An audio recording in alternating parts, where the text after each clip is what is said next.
We live? I believe that we are live. Should see us go live soon. Okay. I mean, it always takes a moment. Yeah. Yeah, I think there's a bit of a delay with YouTube. Yeah. I might try to refresh it just to make sure. Cool. We're just confirming we're going live now, folks. Don't worry about us. Yep. Oh, we are live. Excellent. That's good. All right, here we go. Noah, take it away. Sure. All right, everybody. Yokoso, welcome back to Unseen Japan. Today we have a special live stream. It's been a little while, but we have a few things we're celebrating at the moment at Unseen Japan, both here on our YouTube channel and on our Twitter presence. You may or may not know, but thankfully, after quite a bit of time and effort, this YouTube channel has 10,000 followers. Thank you, everybody, for subscribing. It's very exciting for us. It means that we are officially a small YouTube channel. Yay! We've gone from like minuscule non-presence on YouTube to being like an official small YouTube channel. Hopefully, in the process of becoming a mid-sized to mid-small YouTube channel. We'll see how that goes. And much more significantly, I guess, in terms of the pure interactions that we're getting, I would say over on our Twitter, we have passed 100,000.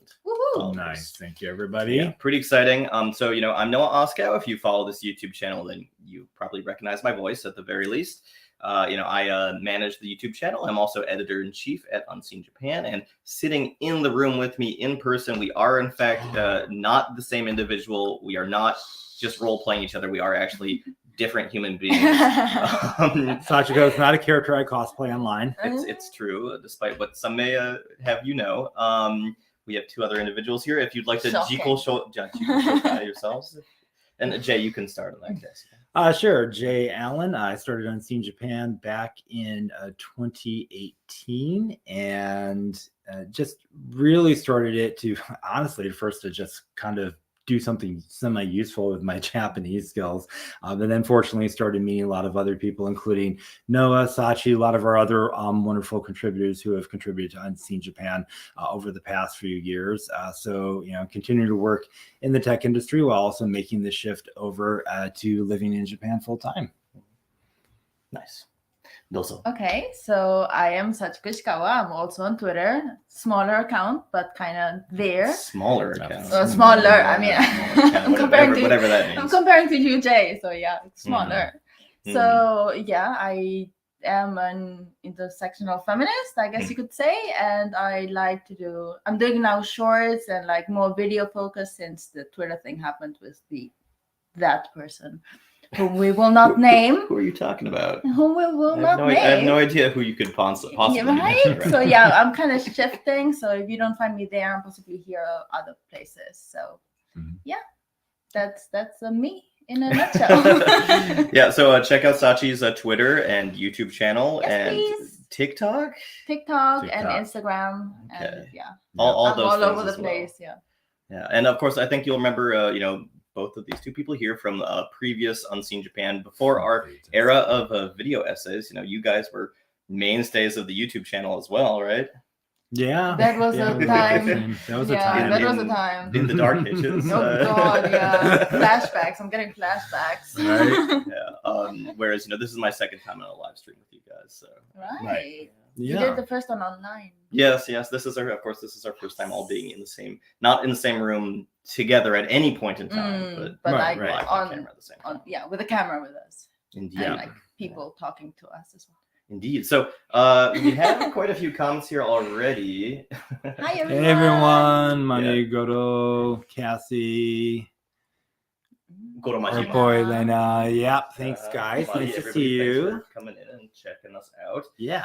We have a lot of AMA questions from our Discord in particular. We're going to get to those in a moment. I think maybe we'll just first kind of talk about what's going on with Unseen Japan a little bit. I guess I'll initially just kind of talk about the YouTube channel very briefly, but hitting 10,000. This is a pretty exciting for us. When I first kind of took over our YouTube channel, which was during the period where it was mostly live streams and crowdcasts and things like that. I think we had like 70 followers, 70 subscribers or something like that. We certainly had people watching and commenting and everything. But when I started with kind of moving in the direction of video essays. A big goal for the channel was, I mean, initially it was really to get to 1,000, followers, 1,000 subscribers.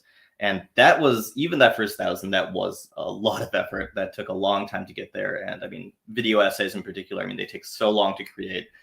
There's so much effort involved there. But, slowly but surely seeing like more and more people kind of paying attention to the channel, interacting with the channel, and finally going not only from that 1,000, but to finally hit 10,000. In the grand scheme of YouTube, it's not a huge, accomplishment necessarily, but from the perspective of, I think any channel when they start off versus getting to that point, it's a pretty large step to take. And I'm really happy that we managed to get that far. Would you like to speak to 100,000 on Twitter and what that means for us? Jay? Yeah, I mean, I think maybe Jay has a few more things to say about that. It's kind of amazing because I think initially, Sachi, of course, remembers back to the big, Uzaki-chan thing when the account first hit like 10,000 during that period. And I was like, wow, that's like an astounding run up. And I think at that time, it was like shortly after, I think that you came on, Noah, and other people started to come on. And my whole standpoint then was like, wow, if we get to 50,000 at some point, like that's going to be amazing. And then I think it was like the Miku tweet that just like blew us past 50,000 like handily. And since then, the growth has been phenomenal. I mean, we hit 50,000 on Twitter back in October. And then we doubled that number in the past 6 to 7 months. By April, we had doubled it. Yeah. So, thanks to everybody who follows, who likes the content. It's really been explosive growth, especially during a time when Twitter is actively dying. It's been kind of a weird experience to see actually our account and our interactions grow like that. So yeah, in the midst of many times we've thought that maybe this is basically like the end of our Twitter presence because of the nature of what's happening to the site, right? But conversely, we've really seen so much growth and, a real growth of community as well in the process. While all these issues have happened with the site itself, like our Twitter presence has conversely really grown quite a bit. And it's been very interesting seeing that kind of happen at the same time, I'd say. It has. And I can speak personally for me. I think there's definitely an element of with great power comes great responsibility that comes along with that. I think we've been a lot more cognizant of, making sure that, what we put out there is, it's my guidelines of things in terms of publishing are, is it true? Is it factual? Is it meaningful? And is it well-intentioned? And I think we try to stick to those principles, but I think we try to stick to it a lot more, especially with, everything getting as crazy as it has on Twitter. I think, being a reliable source of information in social media these days is becoming a more and more rare thing. But as that happens, we're trying to kind of lock down the ship a lot more and get even tighter and better about that. So, if you just to throw out a plug here, if you like and support that, we are a very small organization, still coming up. We do have super chats enabled in the chat today on YouTube, and we also have our Patreon for us. Yes, and we also have our Patreon there if you're not already a member. I know we have several of our dedicated members who are on here today, and thank you all very much for your continued love and support. Yeah. Serious thanks to everybody. And we have gotten some questions already, both in the chat. We have, as I said, a lot of questions from Discord. We're going to go ahead and I think start with questions from people who are Patreon members. So just a few questions there for you. Really quickly, Such, can you hand me my phone? I'm actually going to ping our Discord too and let folks know that we are live. So I'll be doing that for a minute, but you guys can get started. Good idea. All right. So I think we're going to go ahead and start the AMA. I think Jay and I have read most of these questions. Sachi, I don't think that you've encountered them yet. Not. So this is all new to me. There's nothing so far that's particularly mizurashi or anything, nothing too strange. I think it's going to be all right. But we're going to start with a question from Jerome who is a Patreon member and also over on our Discord. So our very first question is, how is your installation in Japan going? Meaning mostly for the two of us having recently moved back to Japan at different times. Kind of Unseen Japan being, for the most part, fully based in Japan right now. He says, kind of a stupid question, but even as immersed in Japan content as you both were, anything you hadn't noticed or not with the same intensity beforehand. So basically, I guess, like, for me, this is a return to Japan. I lived in Japan for over 7 years previous to my current time living here, and this is now over a year, maybe like a year and a few months now since I moved back here. This is my second time living in Tokyo as well. In terms of things I've noticed this time around that I haven't noticed in the past, I would say the number one thing right now is that I've kind of reacquainted myself with how nice people in Tokyo are. I would say, like, Tokyo does not have this like reputation of being a really nice, welcoming city. True, yeah. I had somebody, I think even yesterday, I think I was out with clients who said, oh, like, aren't people in Osaka nicer? Like, are there issues in Tokyo? But like, there was this image of people in Tokyo as being busy, business and work oriented, rushing around, and the people in Osaka are the people who like have the time of day for others, who have more of a kind of warm disposition. I mean, these are broad stereotypes, of course, and I'm, of course, in Osaka, I do love all my friends in Osaka, but I would say that being back here, just interacting with people on the regular, whether it's just cheersing somebody in izakaya or just like all these random encounters you have throughout the city. I think that Tokyo people are very often very, very nice and welcoming, and can, actually, like, it isn't that difficult I think, to kind of make friends. And, it's just, I don't know. There's just something about being the city. And I actually think that Tokyoites are pretty cool, pretty all right by me, is what I would say. How about the two of you? What I mean, this isn't like necessarily, you're not new to being back in Japan or anything. No, I came to Japan. Well, I lived here twice as well. I lived here 1 year as a student, and then I moved here. So when I came here as a student, it was 2008, 2009. Then I moved back in 2014. So the first time I lived here just a few months, well, almost a year for like as a student. So it was like a very go to school, go to uni, and then have fun with your friends, go to karaoke, go home, study, like same, and rinse and repeat. And you could travel, so you had like a lot of liberties. And then I came here and I started working in a company, in a Japanese company. So the life is like very different. The Shine experience, it is and so the student experience, different. It is like night and day. 100%. Yeah, like in school, you have like all your friends, your teachers are usually very supportive, and when you come to a company, especially like a buraku company, like the should we explain briefly what that means in this? Yes. Yeah. So buraku kigyos are basically companies that they are not illegal technically, but they are like they're usually on the edge of legality in terms of their abuses and overwork and just the way that they talk and the harassment. Yeah. Like once when I was the Pawaharas, absolutely, like you were in a buraku kigyo. Yeah. Like I don't know if I can call it that, but it's kind of. It felt like it was at the time. Like one of the things that we did, like every morning, like every Monday morning, we would have this full company meeting where we would say like what we were working on, the chore, right? And then one time I made my boss mad, and the boss was the shacho. So he was like the full-on president of the company, and he was very mad at me. I don't remember why. And he asked me in front of everyone else, like 30, 40 people, said like, I have no idea why I hired you. Oh my God. And I was like, you know what? Me neither, but thanks for the paycheck. And then I left eventually, obviously. Oh my God. But it was like very not okay. So my experience coming back was like very, very different.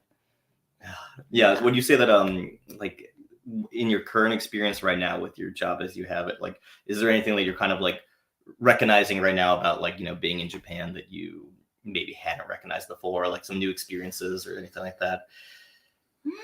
I guess maybe there's the wonder of not being in that sort of environment, like that sort of like really terrible company environment. Yeah, the way that I work right now as a freelancer, I work from home, so it's like much more free and freelancer. Yeah. So I mean, 3人ともが今, we're think all three of us right now. It's easier because you're not like stuck to this company and this like family oriented. Yeah. Kind of like Yeah. we're all family kind of. And the workplace culture in Japan Yeah, specifically. it's just like Yeah.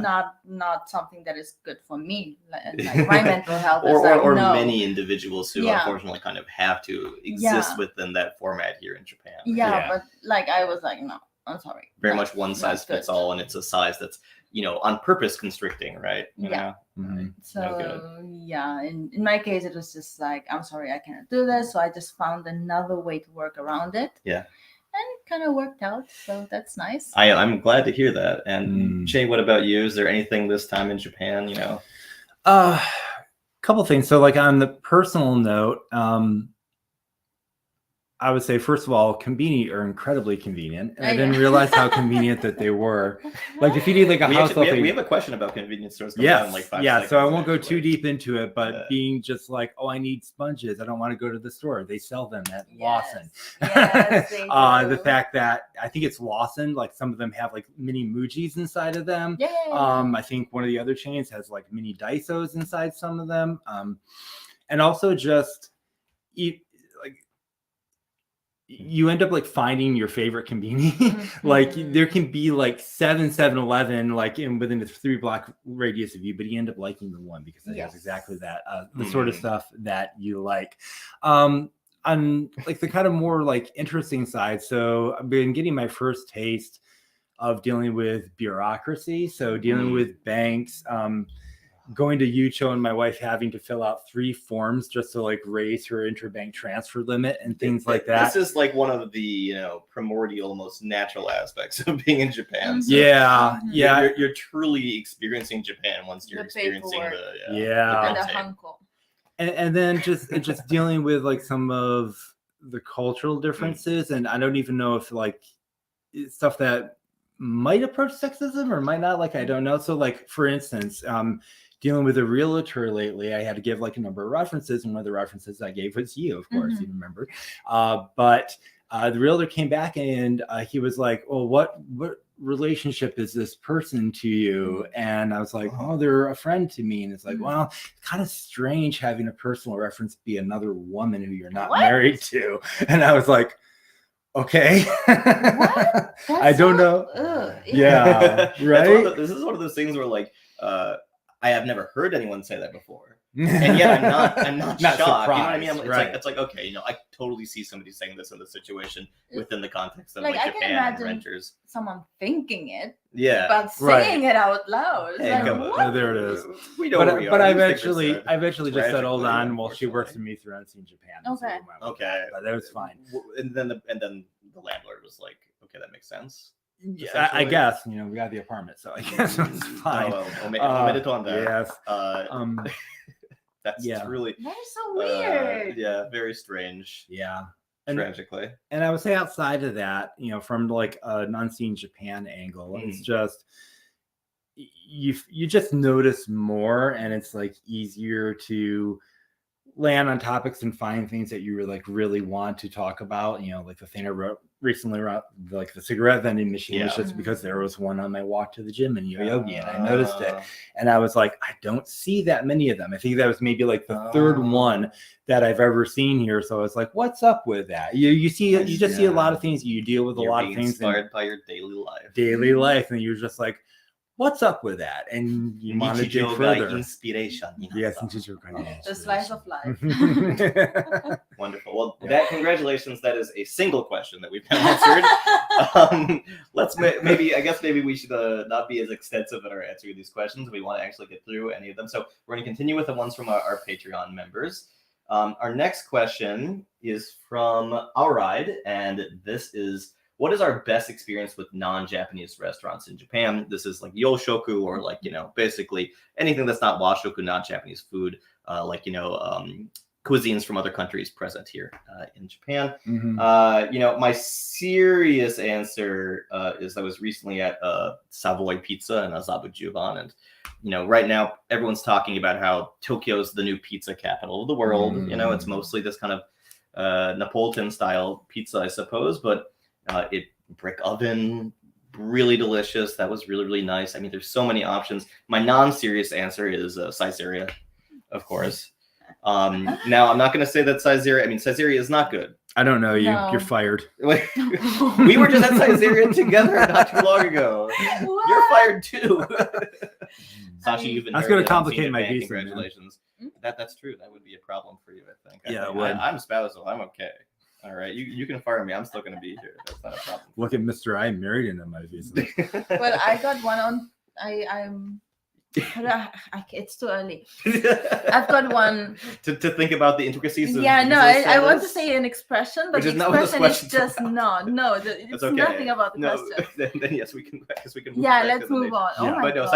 Caesarea, like it's not good at all. It is actually very bad. But I will say is like, as when I was on jet and I was in the countryside, and the only easy access I had to, any sort of European food at all, or like European comfort food, easy access and also pretty cheap. That was Caesarea. So, it has a place in my heart, both from being a college student here in Tokyo and also being a jet in Fukushima. Like I appreciate Caesarea. So I'm glad it exists, even though more and more I have no desire to go back. I'll give you the green peas and egg dish. That's definitely like one of the That best. is not one of the ones I would choose. I have to tell you. I love it. Sorry. We all have our own tastes. suppose. Yeah, I guess so. I There's just no like to account drink for that. bar because they have unlimited coffee. Yeah, Yeah. that's the benefit of any Mhm. great family does. That's the true. drink bar. Mhm. That's true. Yeah, But and the desserts. yeah, Mhm. those are good too. But I mean, Mhm. Yeah. the pizza, the pasta. I'm not going to think about. I'm hungry right now, so I'm not going to think about it too much. Well, how about the two of you for Yoshoku, non-Japanese international cuisine restaurants here I mean, in Japan? one of the things I'm really into trying out more is Finansariori, because there are quite a number of really great high-end French restaurants here. It is like a kind of increasing trend. There was a great drama a couple years ago, Grand Maison, that was specifically about the French restaurant scene in Tokyo as well. And I went to one recently. I'll have to look up the name and get it to folks later, but it's closer to Roppongi and like the 36th floor of the building and like a nice lookout over the city. So that was a pretty great experience. That's cool. Beyond that, I think my main experience is kind of with Yoshoku and mainly with like at Kisa or Jun Kisa. I'm actually getting together a newsletter post to put out here soon about some of the great cafes that we've been to recently. One of the greatest I really liked recently was Furai or Fly in Meguro. Not too far of a walk from Meguro Bashi if you're down in that area, but a little off the beaten track. Wasn't busy when we went in, but they had this curry that they simmered for half a day, a pork curry. Wow. That was fantastic. As well as a sakura soda that had a little bit of sakura salt on top of the ice cream, Nice. and really good. That sounds really good. actually. Yeah. Nice. Sachi, how about you? I think for me, I'm just gonna go like on the other side. Uh-huh. I like Chinese food, Yeah. and I know it's not like Chinese food, but it feels more. I don't know. I like it more than the Chinese food I got in Spain. Okay. Honestly, having had Chinese food in Europe, I will say the Chinese food in America and in Japan is much better than I think any Chinese food I had in Europe. So I'm not too surprised. I will say also that the food I had in Hong Kong beats all of it handily. Yeah. But nonetheless, I definitely, chuka ryori, right? Yeah. Like the kind of Yes. Chinese food that is made for the Japanese taste, Yeah. right? Right. Yeah. That No. I like a lot. Yeah. It's fantastic. It's Mhm. delicious. You're making me want to go to Yokohama when you're Yeah. talking about this, actually. Yeah, I went in January to Did you really? the Chukagai. Chukagai, the China, Oh, yeah. it was so good. It was Nice. so good. Yeah. The last time I went to, but the first time I went to Yokohama, we went to the Chukagai, ended up eating a freaking sushi roll. Why? But my Why? Why would you do ex-wife at the that? time wanted to go to it. I was like, all right. Why though? I don't know. It's definitely Oh. a big misfire in my opinion. Yeah. I'm not going to say anything. Sushi of all But places. I know, I'm not going to right? make any comment. We're going to move on now. We do have a comment from JY in the chat from French guy lurking in the chat. Try Le Achola in Ochiai, and I'm sure I mastered the name because my French pronunciation is dog crap. But yeah, thank you for the recommendation. I will definitely try that. Interesting. Yeah. Nice. Very cool. Okay, so our next question. Kate C says, okay, you mentioned in your newsfeed that nonfiction megasellers are the norm in Japan.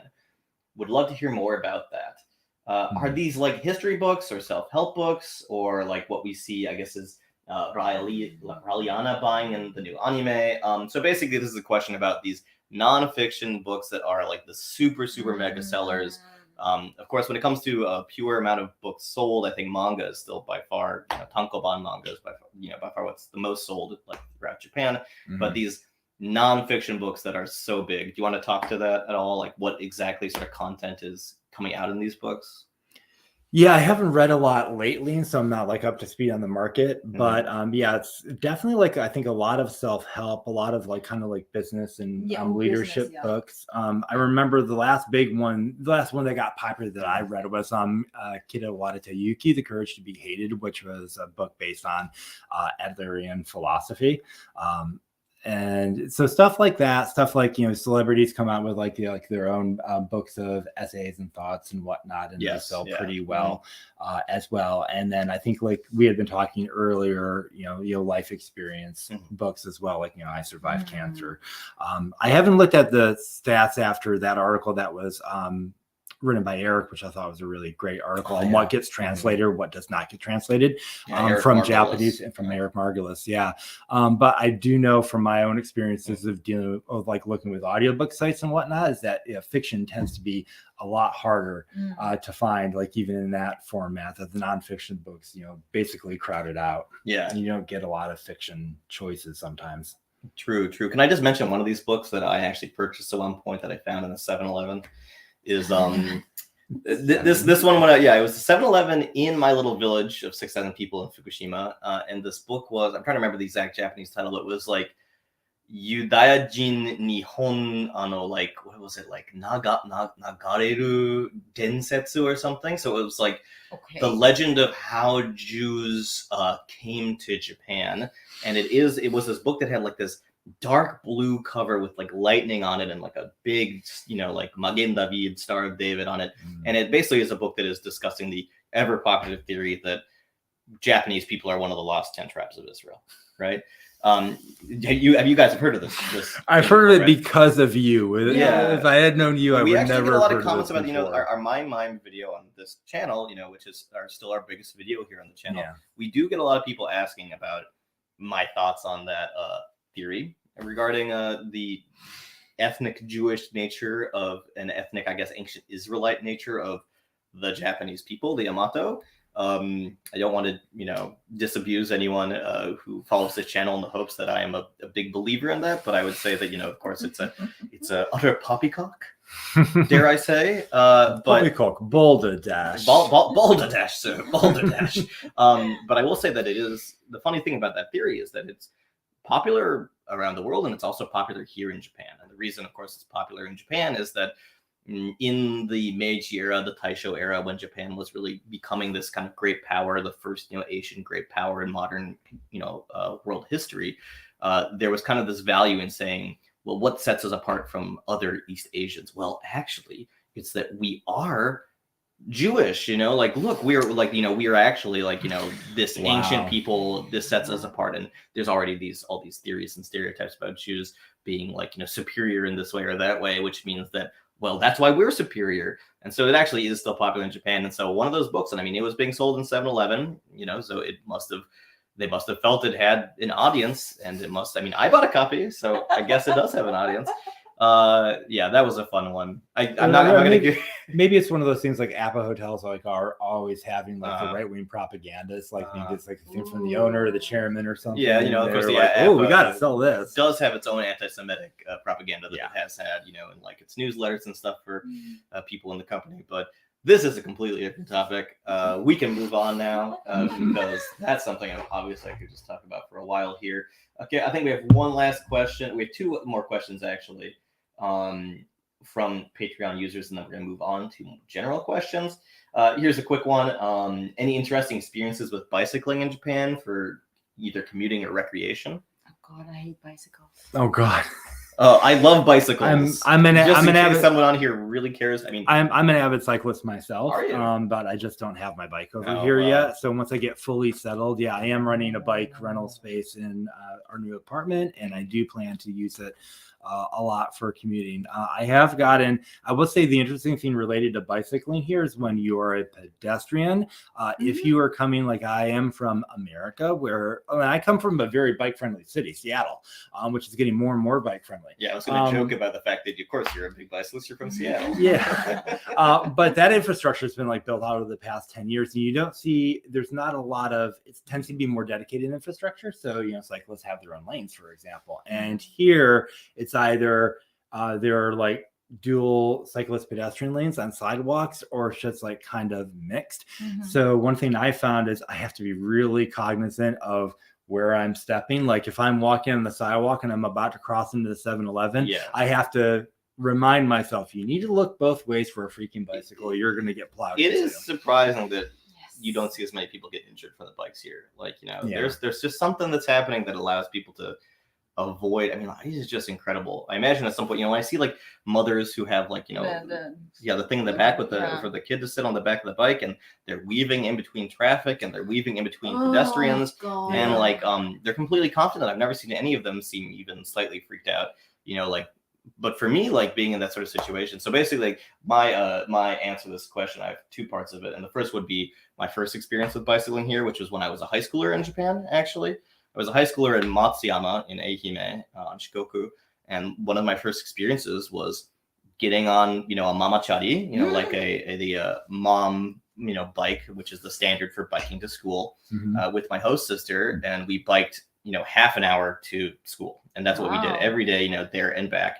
I was in the kendo club too, so this was after kendo, in the evenings. But that first time, this was like the beginning of Tsuyu, of the rainy season, and my host family was like, hey, here's a raincoat and like, rain pants. And I was like, I'm a Minnesotan, like I like to be in the rain. So that's fine. It's no big deal. I don't need that.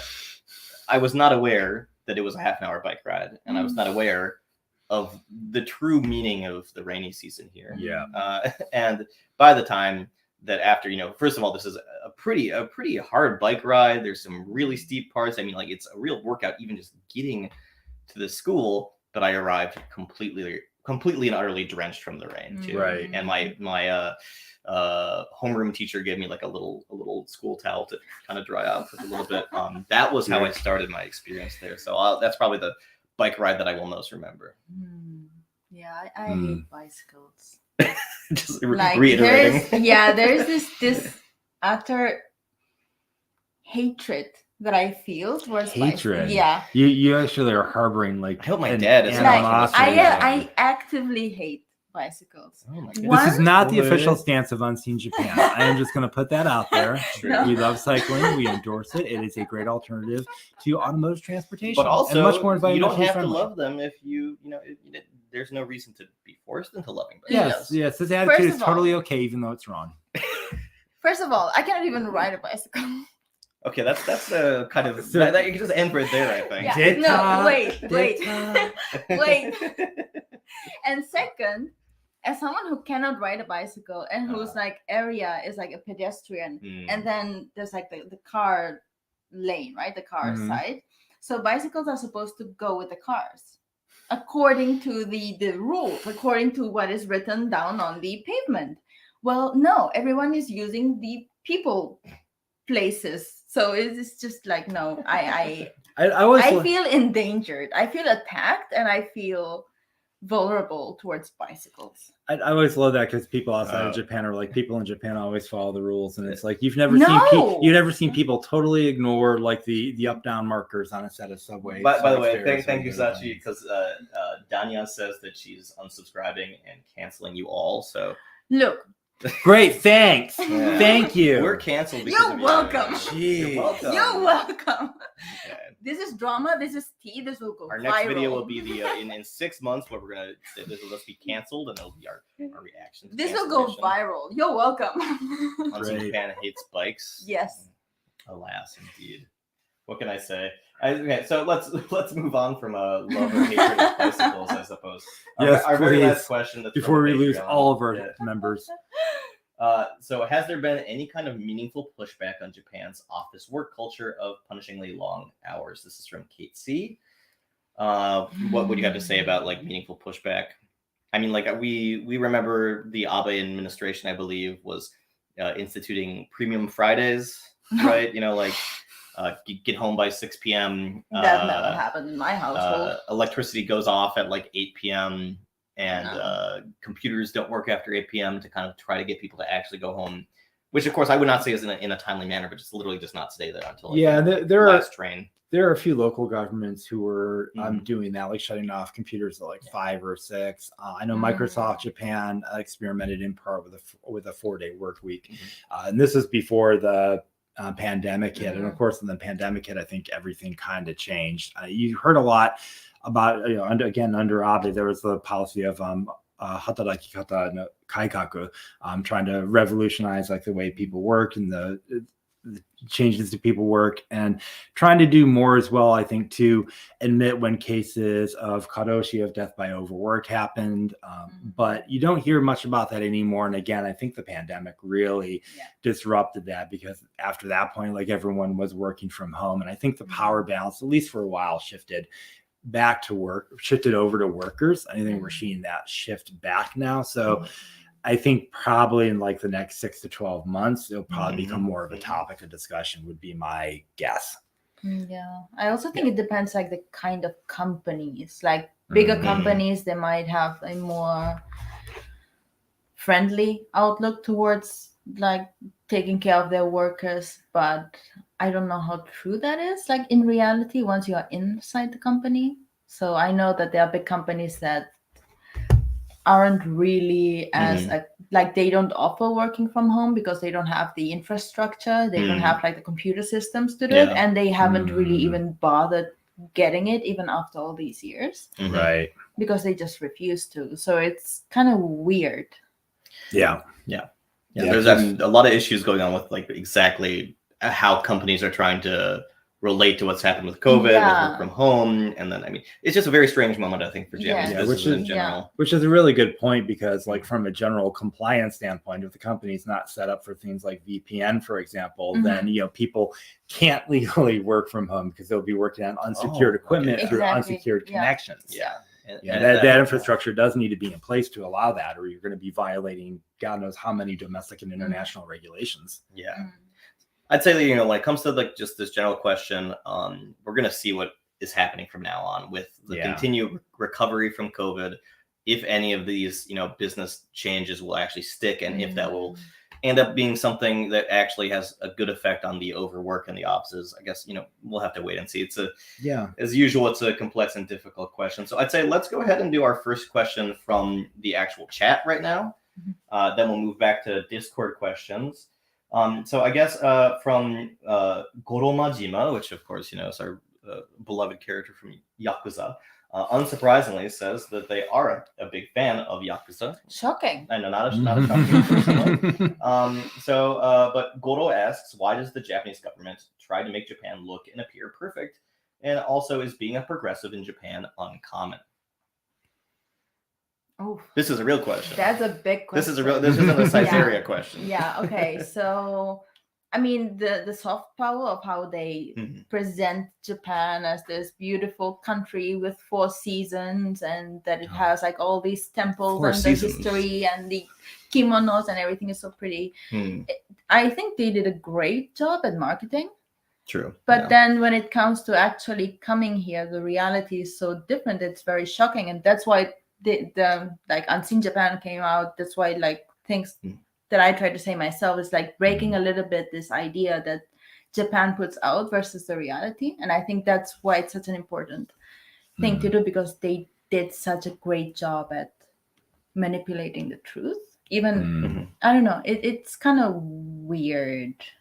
I mean, I would also throw in there, because it's always, my mind always goes back when we talk about like politics, and again, particularly me as an American coming into the chat, I like to remind people. No, sorry. Okay. Nagara. Unfollowed. Thanks. Unfollow, unsubscribe.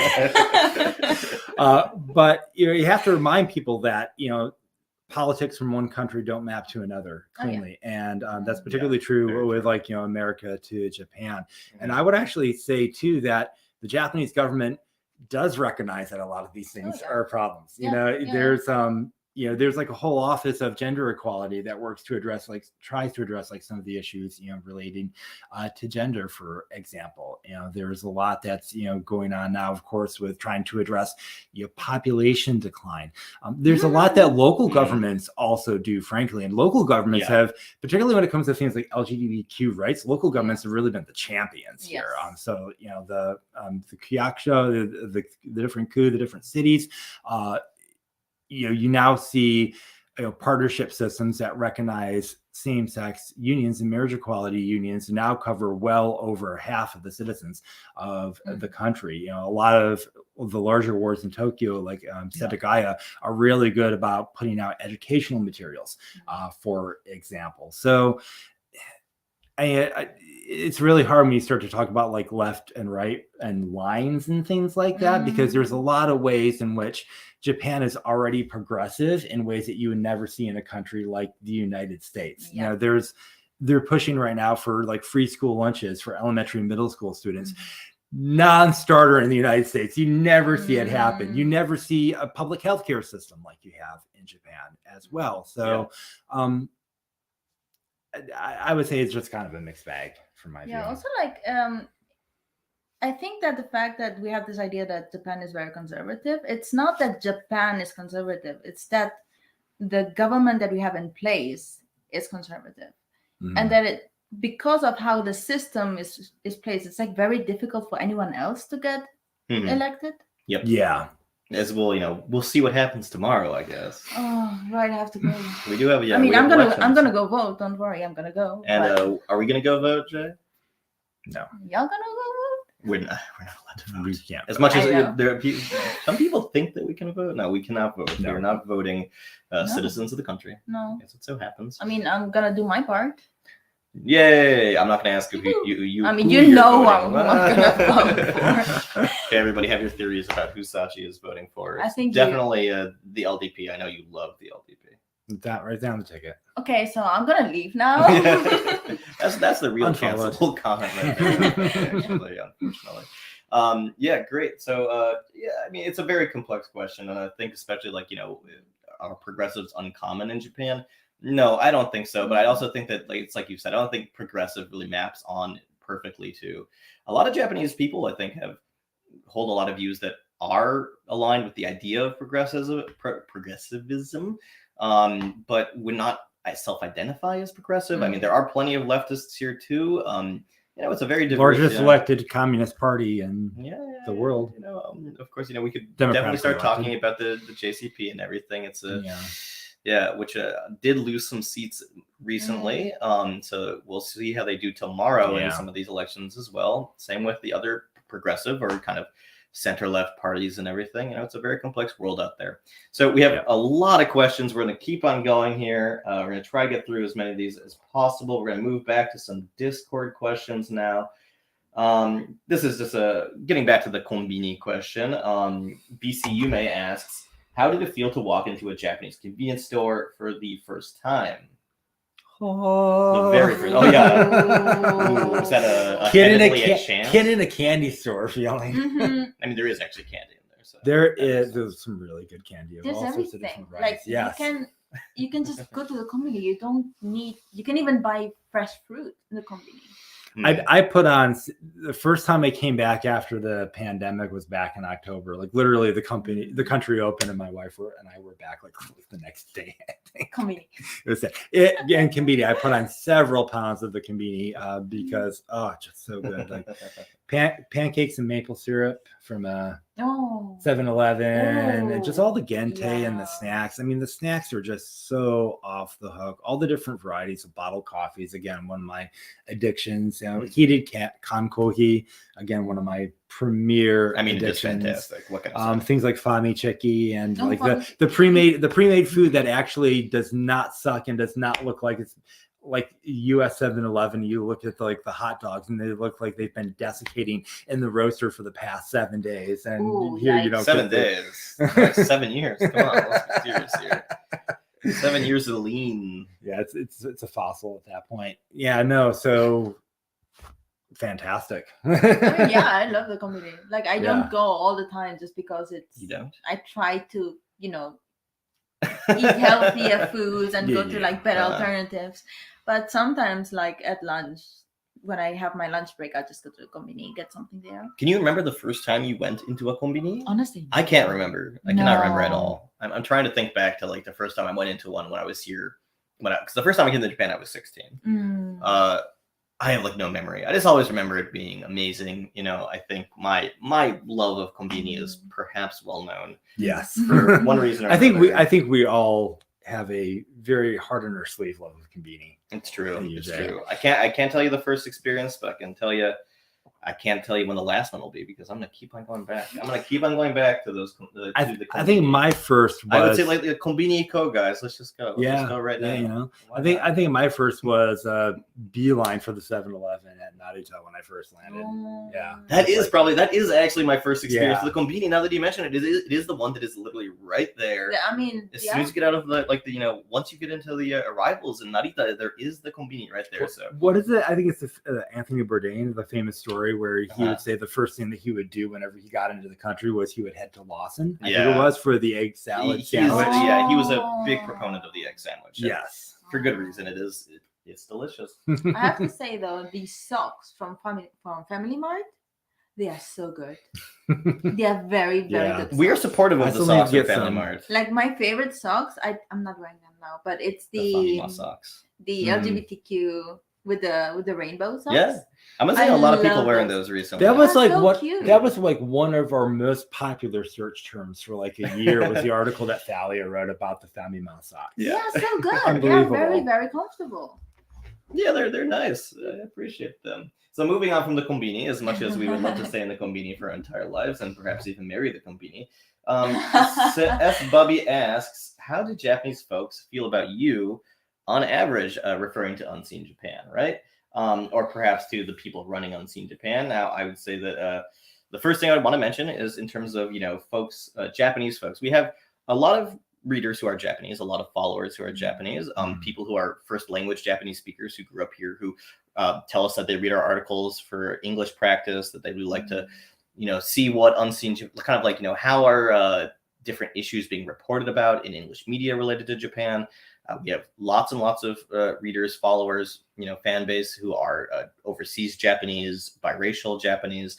So we do have, a lot of people who engage with Unseen Japan who are Japanese, and of course, who also write and contribute to Unseen Japan who are Japanese as well.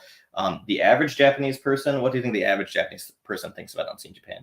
They don't know. They don't think about it. They don't know what we are. Right. Mm. They've never heard of us. When they find out about it, like when I explain like Yeah. what we do to people, they're interested. Mhm. There's definitely an interest there, and I think that's kind of there's definitely a general ethos. Like whenever Japan becomes like big in international news, it becomes domestic news here. Yes. And so yeah, people are yeah. very interested in anything that actually like talks about Japan and tries to Yeah. communicate it out to That a cycle of wider reinforcement. audience. It's a story Yeah. here, then it's a story abroad. Now it's a bigger story here because Yeah, it's a story like- abroad. Like the attack on Kishida, like there's a whole chain of stories about the foreign media Yes, coverage of the yeah, attack yeah, on yeah, Kishida. yeah, yeah. It's like Almost this like is a also bigger being story covered in the than attack international itself press. somehow, which was quite, Exactly. wasn't even being covered all that heavily in the initial that first Mhm. day, surprisingly. Yeah, you'll see whole articles about that. And Mhm. actually, I've because I've dealt with a couple of Japanese reporters here because we've done some translations of their work, and there's definitely, I think, an interest for some reporters trying to report on certain news items here of having those kind of relationships, because there's a lot that ends up not getting covered here due to various pressures. I think the Johnny Kitagawa story Yes. is probably the one that's on the top Yeah. of everyone's minds Yeah. right now. Yeah. That went Essentially uncovered here. pushed from abroad. That went uncovered here for years because Mhm. those idol and performance agencies tend to be really powerful, and a lot of the magazines that would cover them also cover a lot of the idol and the boy band stuff Yeah. because it's a moneymaker for them. And so if they were explicitly told by Johnny's, if you cover this, you don't get access to anybody Yeah. ever again. So that's why I think the only place that was really pushing it hard domestically was Bunshin, because Yeah. they're we have dirt on everybody, and we have an incredible team of lawyers, right, Yeah. that covers all the scandalous stuff. I mean, here. honestly, if you want to like read some interesting news, something that you won't find at any other big places, I always usually go to Bunshun. Bunshun has Yep. taken down politicians. Yes. Like they Yeah. do a lot of stuff that's Uh. also the the Uwaki kind of stories, Yeah. but because they have to sell papers, they have to sell magazines. But I mean, Uh-huh. they have like they've gotten people fired. They've gotten politicians Yeah. sacked, Mhm. you know, Like- from the scandals that they've managed to dig up. You don't want to screw with Boon. There's some politician right now suing Bunshun for slander, and I'm like, good effing luck, buddy. Oh my god. Yeah, no, but like how do you say the investigative Yeah. investigative journalism that they do is like top notch. Yeah, Yeah. it is. Yeah. It is, and I would love to see. I'm using like, it as a major source right now for an essay. Yeah. writing from. and honestly, you know, we'll get into this more because I think we have a question about, you know, Yeah. things that we like to do in the future. Like we'd love to do more of that kind of investigative Yeah. Mm. journalism ourselves as well. But that, you know, again, it really requires a budget. It requires yeah. a business model, and Mhm. I think we're entering a time where it's a lot harder for businesses like that to Yeah. make it and to fund that kind of thing. I Yeah, think and we Japan is just getting larger in the moment where those sorts of things are sadly getting more and more difficult, even for traditional media to really engage in, in a Exactly. really thorough way. exactly. Now, that is this is something we definitely want to talk about. I will just very briefly make a few comments on the question we're talking about now too, which is that, you know, on Scene Japan, we've been like on Japanese television, we've been covered in print Mhm. and different magazines. You know, Mm. we our articles were often contacted by textbook companies who want to use Unseen Japan articles. That is so cool. Yeah, Yeah, we Wow, I have didn't we know have that. going into print. I don't think that we've ever even mentioned this on social media at all. Yeah, I didn't no. know that. It's happened Yeah. multiple times that our articles have been published in textbooks for English textbooks throughout Japan. You know, Yeah. textbooks and also in tests. You know, like the actual like new gakshiki. You know, like so cool. Cool. Yeah, like just very random like random topics. But you know, we've had all sorts of different textbook companies reach out. So Unseen Japan is published in Japanese textbooks. Then of course we have a few articles that we have translated into Japanese or that were originally written. I would in Japanese. love to do more. That's also something we need to do a lot more of. You know, and specifically, you know, we covered. We kind of broke the story about the director of the Olympics opening ceremony and his Holocaust joke from the 1990s. Very old story that was getting dredged up by the Japanese kind of Twitter user base, and we broke that story in English. Then translated that story into Japanese after it was getting some real traction in English language media. Then that Japanese article, the Japanese language article, that became by far our most read article in Japanese, and we had many tens of thousands of Japanese readers reading that article. You know, but despite all these things, you know, no, the average person doesn't have any thought about us. There are some people in the far right reaches of the online space who have taken note of our presence, and I've seen them say to avoid us just based on our account getting larger, and that it's not a good idea maybe to you know, engage too much. But otherwise, I mean, like we do have, you know, we also have people who are advocating for various causes who are here in Japan who also pay attention to us and who we interact with as well. That's about the extent of it, I would say, right? Yeah, I would say.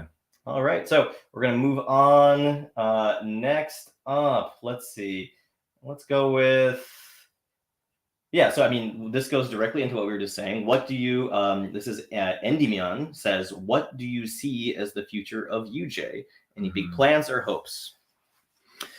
Yeah, so definitely, I think our major focus right now is growing out the content arm and just making that a sustainable business. And we've been working pretty hard on trying to get our various revenue streams up to the point where we can, you know, continue to grow that. We did raise rates for our writers recently, so like 100 per article and 200 per essay, which is getting closer to where we want to be, not quite where we want to be. But it is a lot better, honestly. It is a lot better, and we wanted to make sure that we did that because, you know, we have a lot of people who have written for us over the years, and particularly in the past several years, like a number of, you know, actual people who are reporters whose work has been published in other major more English language traditional media publications. And sometimes in the past, like they've actually done that, taking a cut for us because they're like, you know, I really love what you guys do, love the mission, and while that's great, you know, I want to get out of that mode. Yeah, exactly. So we're at the point now of, you know, trying to get making sure we're publishing like at least 7 to 10 times a week. I would Yeah. love us to be closer to, the 15 to 20 times a week threshold. Yeah, it'd be great if people could reliably refresh our feed and on the website and see that in a single day there's more than one. There's like article. 2 or 3 items per day is where Yeah, I would that'd like be to really get exciting. to as a base, and Mhm. get the revenue stream up to the point where that's we're financially capable of sustaining that. No one's taking a profit from this thing yet. We're really just trying to be Jitensha Sogyo at this point. We're trying to get to the point where everything just like kind of runs and we consume what we take in to kind of keep that engine building, which and we growing. can say we've made major strides over the past year, especially, or even less than the past year, to really make the Unseen Japan something that is more sustainable and also can provide more payment for our editorial, for our writers, for everybody. Thanks to a lot of interest from groups outside of Unseen Japan, and of course thanks to the support of our Patreons and other various fans and supporters as well. Yeah. Of course, YouTube, you're all on YouTube right now. Like, this is also a big thing for us as well. Is also, like, growing the YouTube is a major thing. That it takes a lot of work, a lot of time. But I mean, I have a lot of videos I'm very excited to make right now. Videos I'm working on right now.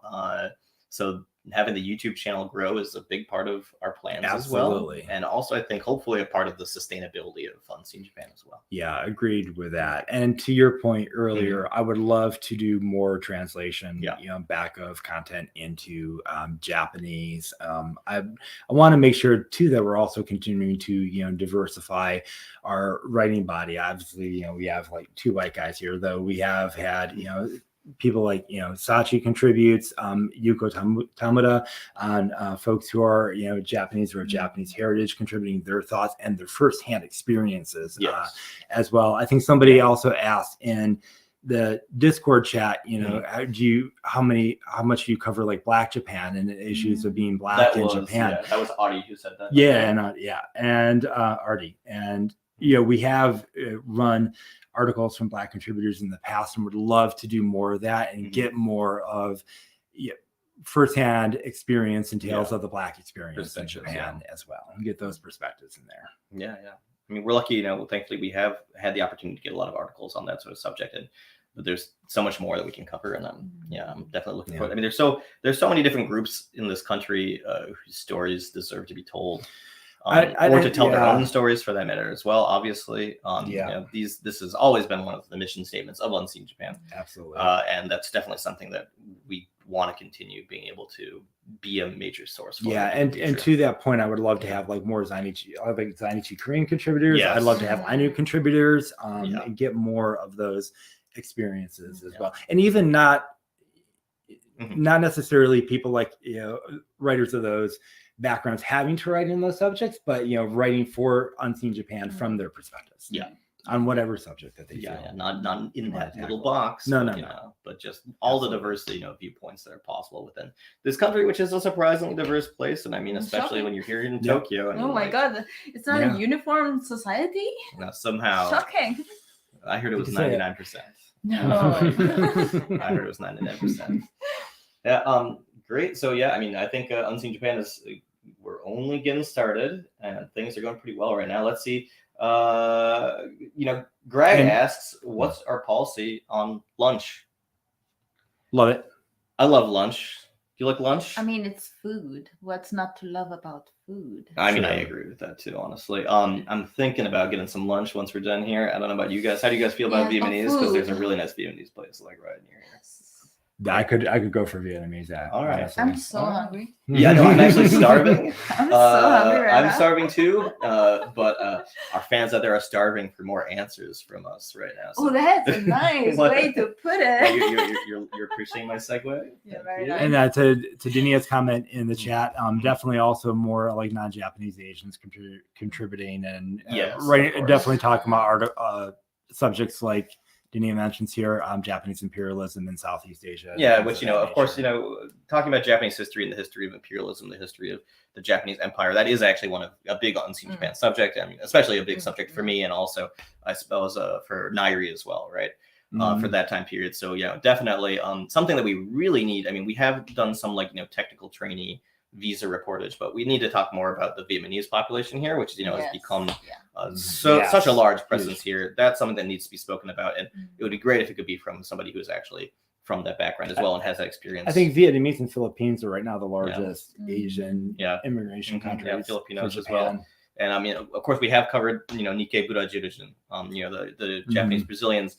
But of course, the issue, with the government really trying to push them out of Japan now is that there is this, for decades, the Japanese Brazilian population was one of the largest, quote unquote, foreign populations in Japan. But because they're kind of being asked to leave by the Japanese government in many ways, there's this big shift in who is the largest population of foreign people who live here now.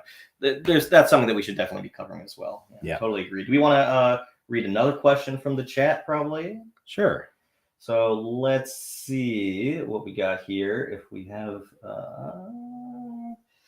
some discussion of an elongated muskrat. That will always make me laugh. I don't know what. Let's see. Let's see. Jethro Bot is wondering if we can cover Wadaiko in the future. Yeah, if that's a topic we could. Yeah. Okay. And it's possible on Japan to cover how this kind of performance has evolved in Japan and internationally. I mean, that has become pretty big abroad, I think. And especially my experience is usually often in these Japan festivals and these Japan cultural spaces abroad, these events, right? That often Wadaiko is one of the really representative things. Yeah. Those and Yosakoi groups abroad as well. Yeah. Those are definitely something that would be interesting for us to cover. Yeah, we hit upon related topics recently when I talked about the National Living Treasures recognition here in Japan, because there's definitely a push to try and preserve traditional cultures, traditional arts as much as possible, because a lot of those practitioners are dying off, and it's harder to get younger people interested in them as time goes on. Yeah, no, there's a lot of real issues with that, and when it comes to figuring out how to sustain these incredible important traditions that are beloved, but the nature. I mean, honestly, even my wife is a sushi chef, and even the sushi industry, that is having one of the most beloved cuisines of in the world, right? Like the real passing on of the kind of master craftsmanship of sushi from one generation to the next, that is starting to kind of dwindle. There are less and less people who are willing to go into that incredibly difficult, backbreaking industry. And so how those things are passed on, I mean, any of these kind of high kind of technical, you've got to put in so many hours to get good at sort of traditional things. How that continues, that's a very good question, actually. We'll move on to another question from the Discord. Let's see. So Fu-chan asks, what do you think the future of translation of Japanese media into English will look like? Any advice for aspiring translators? Ooh. That's a big question. Let me read Sachi, do you do translation?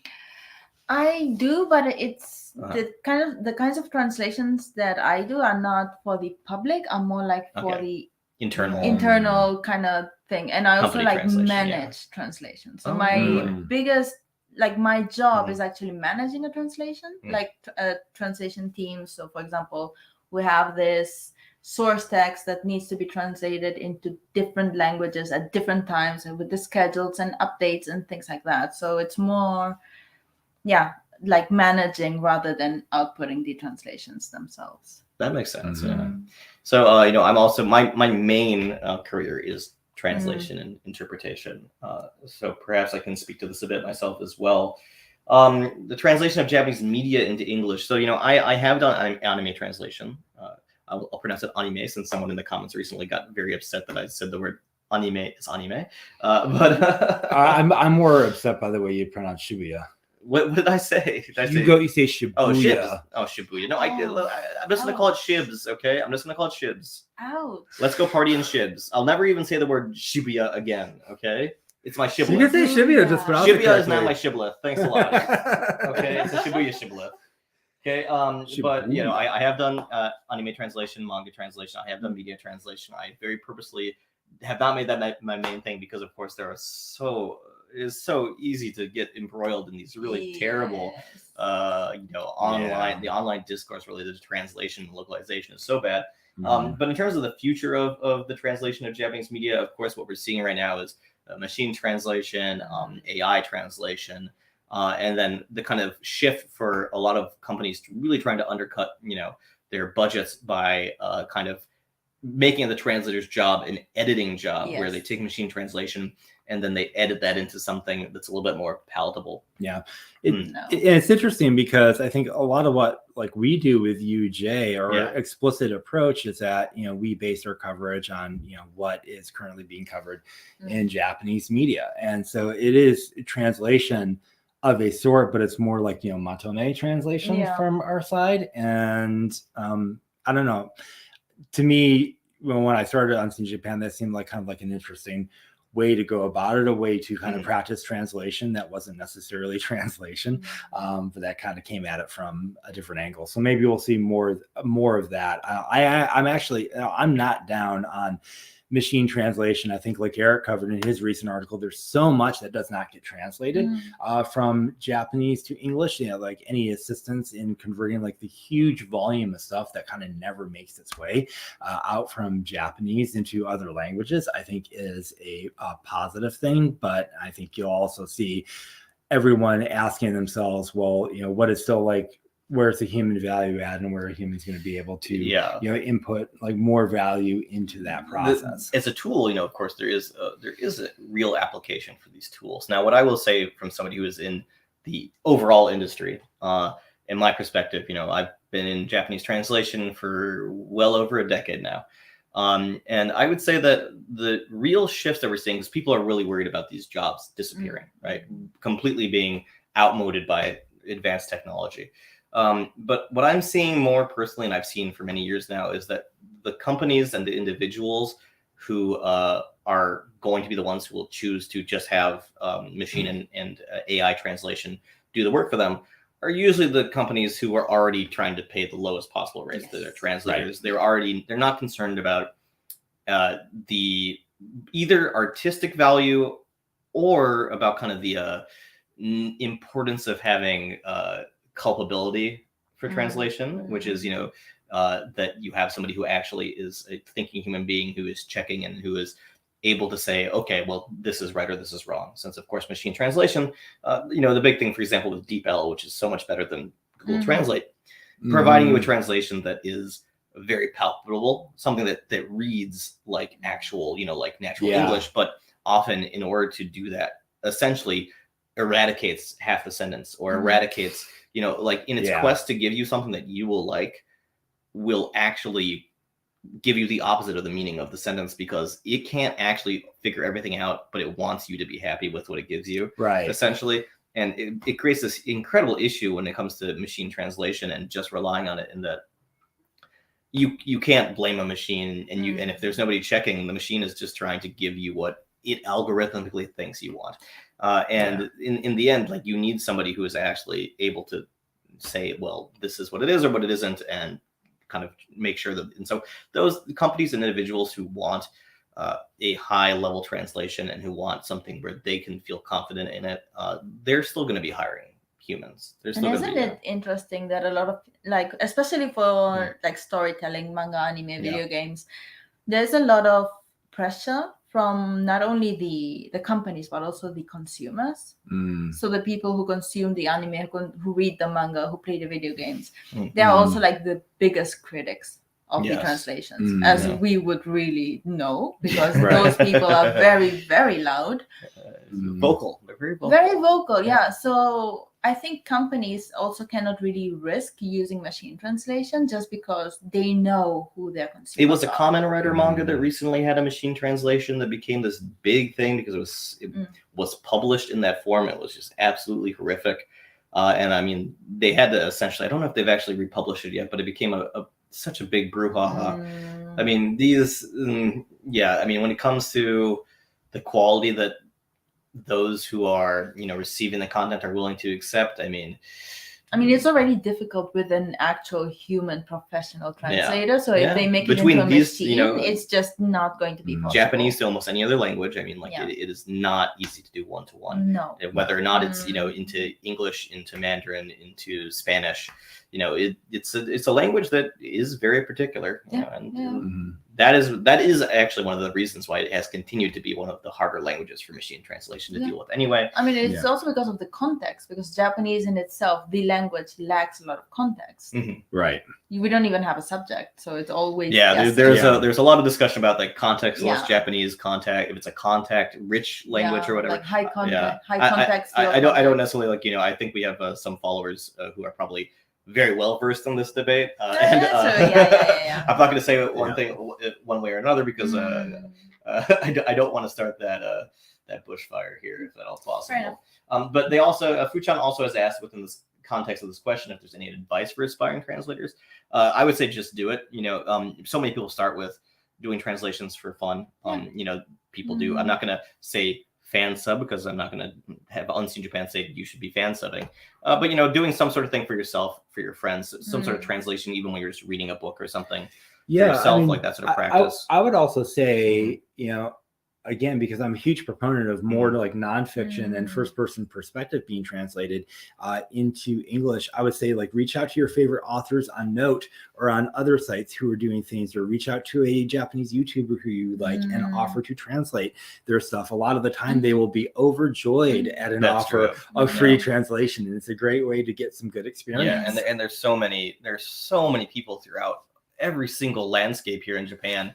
When it comes to media and business, you know, they want English versions. They want to reach out internationally, and they just don't know how to do it. And like providing that service is very important. I would say for those who are trying to be professional translators, you know, as soon as you feel comfortable, I would try starting. And, you know, the reality is right now is that when you're first entering into this industry, the pay is very low. Yes. And I would say that for those who are starting, know your worth. I mean, if you're just entering for the first time, you know, you can expect a lower rate, but do not accept 1 cent per word. Do not accept 1 cent per moda. Like same with any freelancer, because I just started embarking on I left Microsoft in January, been freelancing since then, and even I make a pretty decent rate in the tech industry, but there's been a couple of jobs where decent rate in the tech industry. Maybe. But we should not start talking about translation versus tech. No. I will have not a fair conversation. I'll have people coming after me with pitchforks. But I do have. There have been like a couple of jobs that I've been lowballed on, and I accepted the lowball offer, and I just always ended up resenting it. And it's not a good thing for me, and it's not a good thing for the client. Yeah. Like when you are trying to get your foot in the door and you want to have your first experiences, you might have to accept something that is not ideal, but do not accept something that has red flags. Would be the main thing. Also, like translation is a skill, so practice, and like your first translations will probably not be good, and that's okay. Just keep on, just get better. And depending on the client, they may not care if it's good or not. Exactly, like some companies very low don't level, even care. Low level clients, low level. Not to cast aspersions on any clients, but like those who are lowballing you. I mean, it is. Of course, then again, you get the lowball clients who also want the perfect quality in every single aspect, and they just don't want to pay for it at all.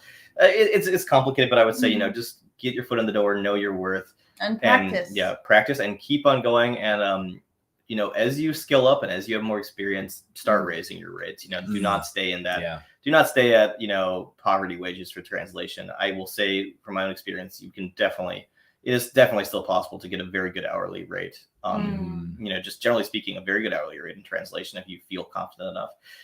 So just eventually. You can get there. And to add to that, like outside of like media translation, like a lot of more specialized translation, so much more, a lot better. So you know, it might be more because they don't assume that you're passionate about it, right? With media translation, they're like, oh, you're an anime fan, you're a manga fan, so it might be more boring to translate, like, you know, your research results or like a scientific paper, your banking documents, and your legal health, documents, you know, like health reports and But I mean, API specifications and things like that. But then the thing is, like, for every boring job in translation, there's something incredibly interesting. And I would say, because I've been in a technical niche for a long time, technical training, and I've been able to make good money out of that because it is a niche. Not everyone does it. Not everyone can do it. I think the same goes for translation. You find your translation niche, there'll be fewer jobs in it, but there'll be less demand for those jobs, and they'll tend to pay better. Yeah. So AS says the English translation for life lessons of Uramichi Onisan anime lacks so much Japanese context. Some stuff also didn't make sense in English. So this would be like another perhaps example of like kind of the issues. I mean, when it comes to media translation, as a translator, there are so many ways that could have happened. There's so many ways where it's like, whoever is producing it doesn't give you the time or specifically orders you to not include context or it could just be that it's just a very low budgeted, translation with who knows if it's good translators or bad translators, but it's so easy for media translation to go wrong. And unfortunately, the nature of the industry now is that it's more likely that you're going to have undercutting. And of course, I think, you used to watch like Urusei Yatsura from Anime Eigo back in the day. I was just about Were you about to also talk about this? So yeah, Right, so okay. for you Yunnins who don't know, who've got your Crunchyroll and your Funimation and can watch whatever you want. Back in my day, shortly after Edison invented the light bulb, we didn't have access to a lot of anime. Hey, we like Tesla. No, actually, no, we don't like Tesla anymore. Never mind.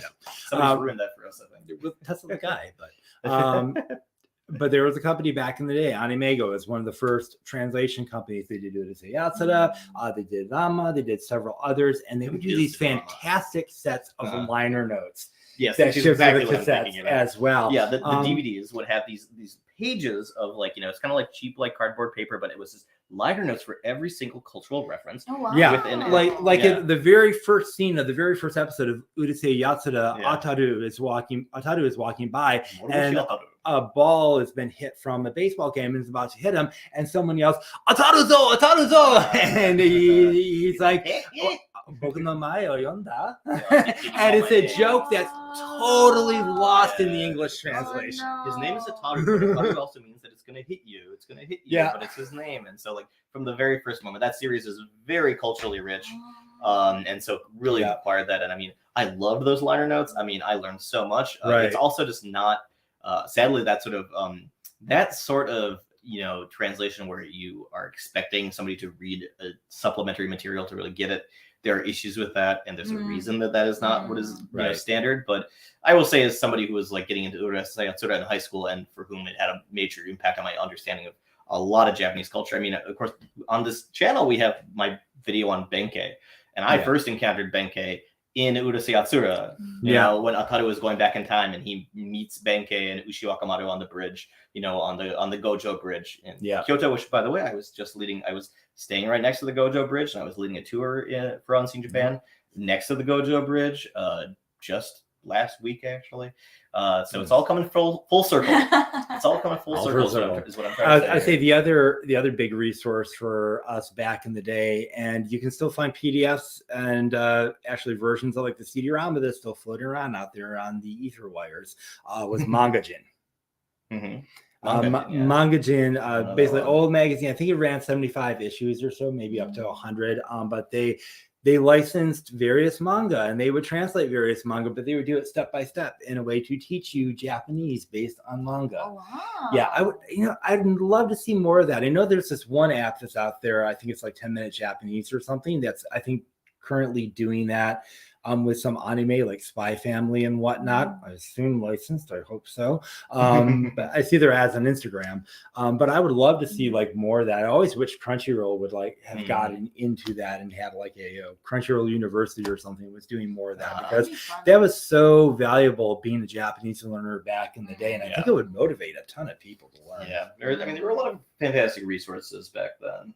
Because of generally there was such a low cultural knowledge about so many things related to Japan, and people were getting so into anime in this environment where that access to that information was so difficult to get. And I mean, honestly, a lot of these companies did a really good job of filling in those gaps. So we have a question from Alco, who's been a longtime follower. They ask any interesting experiences. No, this is the bicycling one. I'm sorry, that's not. You already asked that, man. This is a different one. Not from Alco. Sorry. There's I'm trying to remember. We had a really interesting question that I'm looking for right here. I'm not finding it exactly on my list right now, but I know what it was. So I'll have a chance maybe to mention who said it again. But the question was, what is like the most Inaka location that we have reported from Oh, ourselves yeah, I remember directly. that Like, question. what is the most Inaka or like out like far afield, like that we've actually gone to in person to on the ground report for Unseen Japan? Mhm. Do you have an answer to that question? I have an answer for that question. Yeah, I'll let you mainly answer the question. I have not done Mhm. as much travel as I would want to do. That's actually one of the things that I want to do once I get fully situated here. Is I want to report, particularly from. I was talking with a friend yesterday, and there's like a lot of like smaller towns and onsen towns and other small locations, which would be great for tourists to visit, but tourists don't know about them, and they're kind of dying. So I would like to have you like bring more exposure to those places. I think the smallest place I've been in is Tsudu, but Tsudu is already pretty well traveled because it's close to Fujisan and close to the Sengen Jinja and the entrance gates to Fuji. So it's not exactly like it's definitely a Naka, but it's not. We can go deeper. Well known in Naka. We can go deeper into the Naka. Believe me. So what is your deepest experience? So by the way, this question was from Alco as well, actually. Okay. So in Japan, to actually report for Unseen Japan specifically, I mean, like not super Inaka, but like I went to Meiji-mura, did filming there for the video, and to report about Meiji-mura's history and everything. That's in Inuyama, out there in Aichi Prefecture. Not super rural. I recently did a lot of filming in Hakodate for an upcoming video. That's also not a rural or super Inaka city, but like it's out there in Hokkaido. Got some really good footage there, and I also went to the recent Upoipoi Ainu Museum as well. So those are all interesting locations recently here in Japan. But when it comes to the farthest afield that I've gone for Unseen Japan, from the kind of viewpoint of Japan itself, would be when I was in Kaunas in Lithuania to report about the what is now called the Sugihara Chiune Museum. Now Kaunas, which is the second biggest city in Lithuania, that was the site of Sugihara Chiune's consulate for the Empire of Japan during World War II. And that is the location from which Sugihara wrote the thousands of visas that allowed Jews who were trying to escape the Holocaust, mostly Polish Jews, to transit through the Soviet Union, get to Japan, and in the end saved over 6,000 Jews. Those who, of course, follow this channel will know we have a nice, basically hour-long documentary about Sugihara, which I'm pretty proud of. Of course, I wrote that long essay about Sugihara and his life and his accomplishments. And then after having written that, because I was actually in Europe as a master's student at the time, we decided that I should go to Kaunas and actually go to the museum, the former consulate itself, kind of have this pilgrimage there to walk the streets of Kaunas, which, for us Jews in Yiddish was called Kovna back in the day, to kind of be on those streets, to go to the consulate where that happened and see what the museum is like. And the museum has become this, focal point for the Japanese government. Abe visited, the government actually, I should say Abe visited the museum himself. Apparently I was told he was moved to tears. And it's a focal point for the Lithuanian government, the Israeli government also. Of course, you go there and there's like the Israeli flag, there's the Lithuanian flag, there's the Japanese flag. And of course, beyond that, it's just a focal point for Jews as well. So it's become a really interestingly geopolitical space because, of course, the Japanese government has really been trying to make use of this Sugihara story of a Japanese savior of Jews during World War II. And of course, there's a lot of discussion right now about whether or not this is kind of a sort of whitewashing of the war for Japan, using Sugihara, who, of course, went against his own government in order to save these Jews, Right. And saying, like, oh, but like this is representative, when in fact it's more like he had to directly ignore what the government was telling him multiple times in order to save all these people. I reported from Kaunas. Unseen Japan paid my train ticket, which I think was $18. So thanks a lot, welcome. Unseen Japan. I really appreciate you sending me there. It's not Inaka, but it is very far away from Japan and from most of the locations where we would be doing this sort of reporting most of the time. Yeah, for sure. I mean, I technically only wrote one, and it was from Tokyo Station, so it's not like super far away. No, that's true. I mean, the farthest I've traveled for Unseen Japan is probably here right now.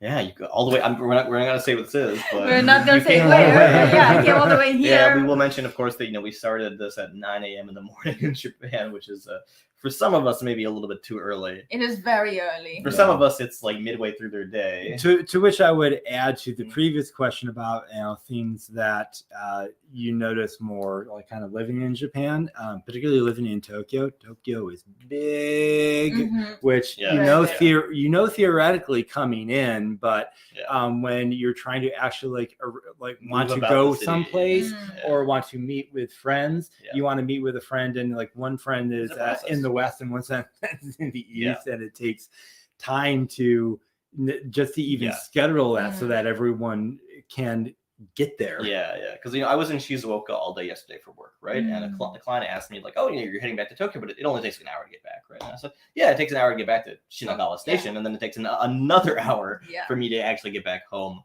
from Shinagawa." Like, so every time I'm coming back from Kyoto, I'm coming back from Osaka, it's like this 3-hour travel time, but an hour of that every time is just in the city itself. The travel. It's not just leaving Tokyo; it's leaving Tokyo. Yeah, exactly. That's the thing here. So we're starting to run out of time. I'd say we only have a few more minutes here, so we'll just try to answer a few questions really quickly. Let's see. This one from Not Curly Brace says, "What's professional sports culture like in Japan? Is it similar to America, just with more baseball and less football? Who are the Lakers of Japan?" The answer to this question is, baseball is by far the biggest sport, and the Lakers of Japan would be the Giants, right? It would be the Yomiuri Giants.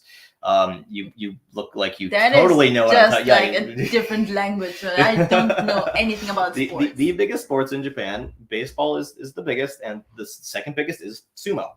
Sumo. I mean, it's a very different sort of viewership for sumo, right? But these are like the perennial sports of Japan. It's baseball and sumo, and I'm sure Robert Whiting would say that it has some sort of similar aspect of the duel, like one person against one person, and batter against pitcher. That these are parts of the reasons these two sports are so popular. That's kind of a cultural, like a cultural explanation of that, which I find pretty interesting. I mean, otherwise, of course, the sports culture. I mean, sports are a huge thing here.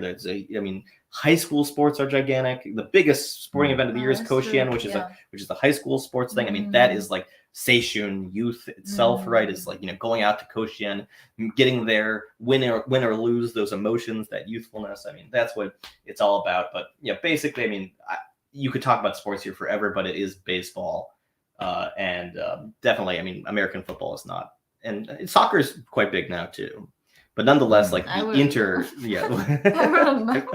at you guys like about this. So we'll move on from sports. How are we doing here? What about so Alco also asked if you could name a question or exclamation that would earn you like $1 or €1 or 100 yen every time someone asks it to you, as in like if I had 100 yen for every time somebody says blah blah blah to me, what would make you the most rich? And Alco also says, caveat, it cannot be Nihongo wakarimasu ka, or kanji yomimasu ka, or jozu desu ne. So it can't be just a jozu desu ne. Is there something that you are specifically told again and again and again in Japan, and you wish that you could just get paid every time? I have one. Yeah? Yeah, but so this is kind of funny, I think, to me at least. It's like I have greenish eyes, and which is not common. And a lot of people commented, even in like very inappropriate situations. Like this is something I will always remember. Is once when I was in the ER because I got sick, and they were wheeling me in a wheelchair, and like a nurse, she was like, "Oh, you have very pretty eyes," and it's like, "No, it's not the time." So just like, "Me no iro ga kirei desu ne." Yeah, and it's like I appreciate the sentiment, but now is not the time. Have you ever had like a konbini person, like like somebody behind the counter be like, "Well, me ga kirei desu ne." They will ask me if I'm wearing contact lenses. Really? Yeah. And it's like, I just want an onigiri. So that is the one that like continually interrupts your daily life. Yeah, and it's sweet, and it makes me happy because it's like it's a very nice compliment. But at the same time, sometimes it's just like, why?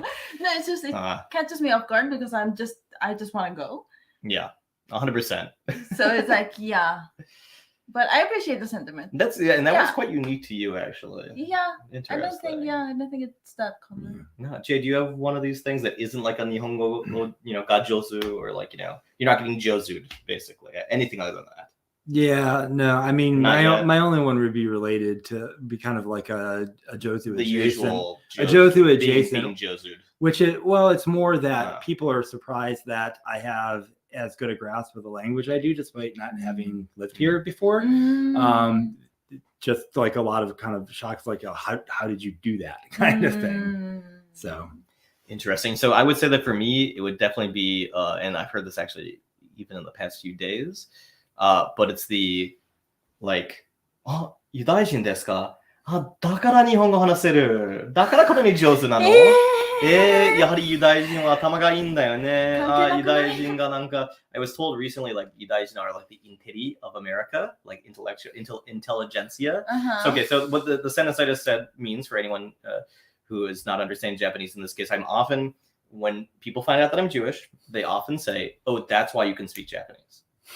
As though there is something integrally so yushu tekina, so like special about Jews, that the only reason that, and also so they're basically there's two huge stereotypings happening at the same time with these sentences. One is Japanese is too difficult for people to learn, that a normal human being who is not Japanese cannot learn this language. It is uniquely difficult and uniquely alien to other cultures, and it's just impossible for foreigners to learn. So how could you learn it? And if you are speaking it, how are you speaking it? Oh, you're Jewish. Well, Jewish people are so supernatural. That's why you can learn it. So, and I will say, like half the time when someone finds out that I'm Jewish in Japan, they do say that.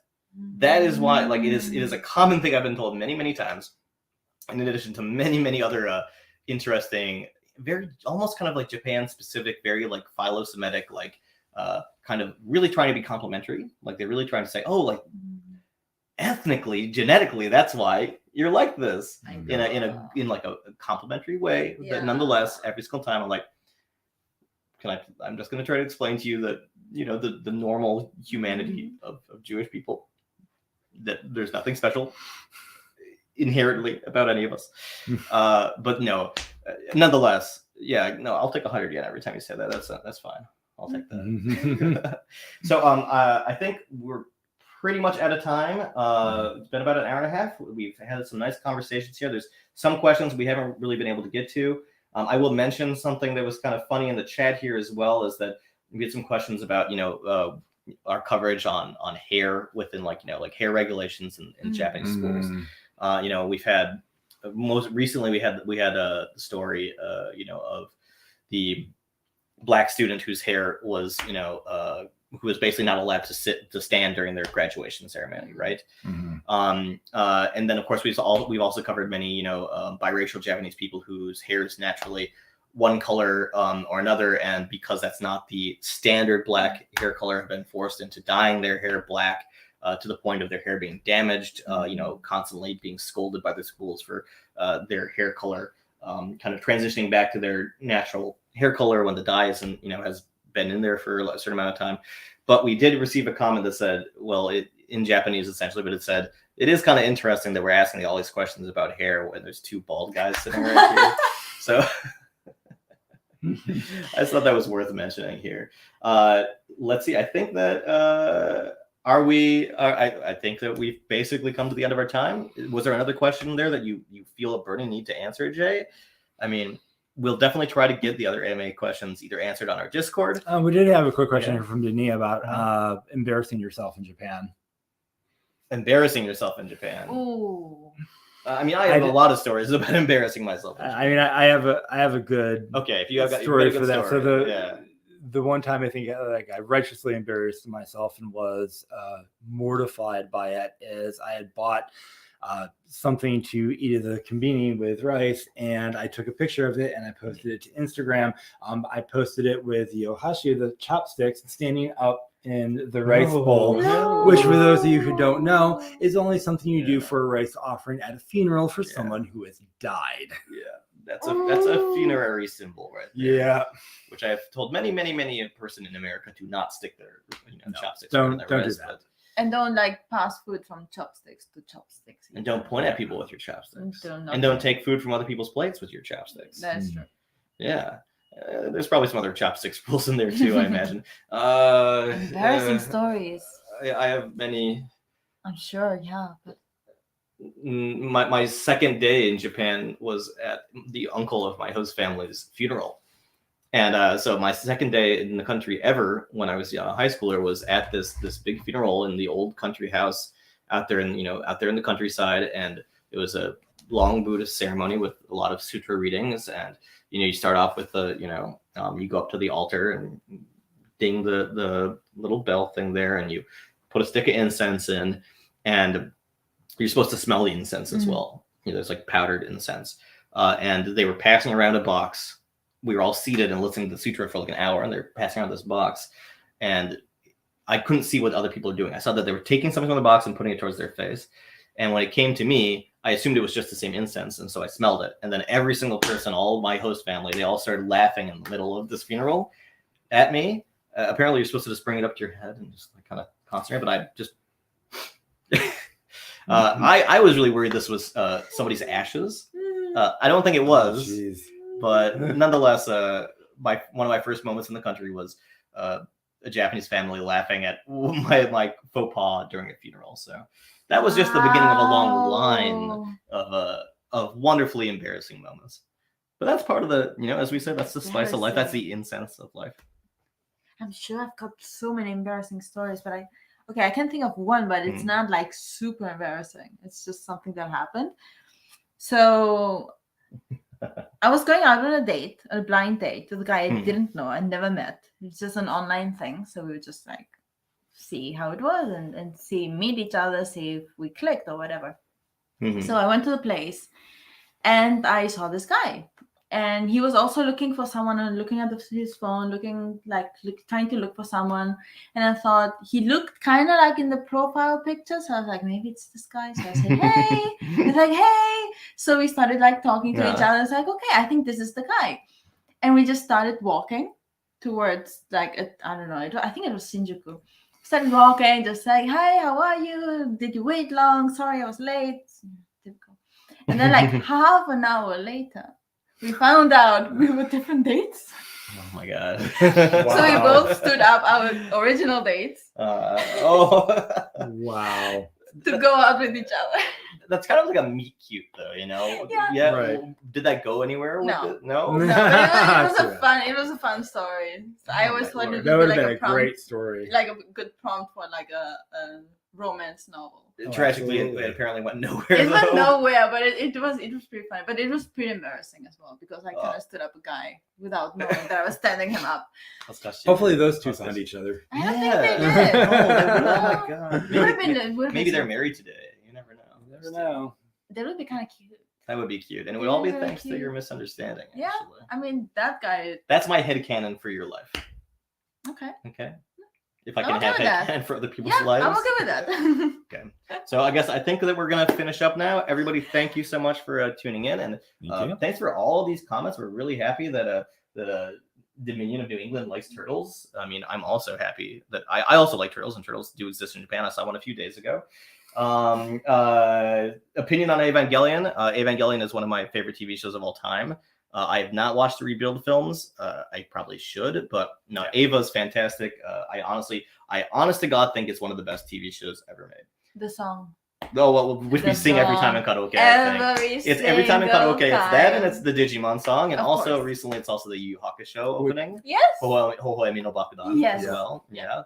Great choices by us, I think. Which apparently I had read once that the creator of that opening just like banged it out in 2 hours, and now she makes like millions of dollars. With the Evangelion one. Yeah. Lots of money. It's an anthem. It's a banger. It's one of the greatest Japanese songs. Yeah, it is the song. You legally have to sing that every time you go to karaoke. Yeah. They forcefully program it. They will put you in Japanese jail for 26 days without telling you what you've been arrested for if you don't sing Zankoku no Tenshi no Teise. That's just the truth. And then if you don't sing it, then they rearrest you. It's true. If you're in the interrogation cell. Like if you don't know the lyrics, then they send you home. Yeah. Wherever that is. But everyone knows the lyrics, and that's why no one ever gets arrested for this. Everyone sings it every time, and if you were put in a holding cell, you just sing it then anyway. So I mean, it's really no problem. So next UJ article is gonna be about this. Yeah, no, 100%. Or we can just like sing the song for about an hour straight on the next live stream. I'm okay with that. Okay, that sounds good. So everyone, once again, thanks for tuning in. Thank you so much for your support. We're so happy that Unseen Japan has managed to become, like so loved by a lot of people. We're so happy from all the positive comments that we get, constructive comments that we get, and other sorts of comments as well. Thank you for helping us reach. Thanks for helping us reach 100,000 on Twitter. Thanks for helping us reach 10,000 here on YouTube. We're gonna keep on growing and putting out content for you, and trying to do our best to report in ways that we feel are, you know, kind of in connection with our general mission here. And any additional closing statements, any things you'd like to mention that you're currently involved in? Again, want to repush your Okay, come to my channel as well. It's not this one, it's another one, but come over, say hi. What is the name of your channel? Oh, it's just like Sachiko Ishikawa. So Right. yeah, I post shorts every Tuesday mornings about stuff, sometimes about UJ content. Yeah. And other than that, I sometimes do like reaction videos. I did one for Am I the A-hole Japan version, so please come watch that as well. Yeah, watch your content. It's very good. Please. Yep. Jay, do you have any additional Absolutely. closing comments about? No, just thank you all for your love and support. Continue to follow us, and hoping to grow more with you in the coming year. Indeed. Well, so did it. What do you want to show? So did We'll it. get Hey. do the clap. The clap. Hey. Great. Okay. All right. What do you want to show? Arigato mina. Thank Bye. you. Thank Thanks, you so much. everyone. Matane.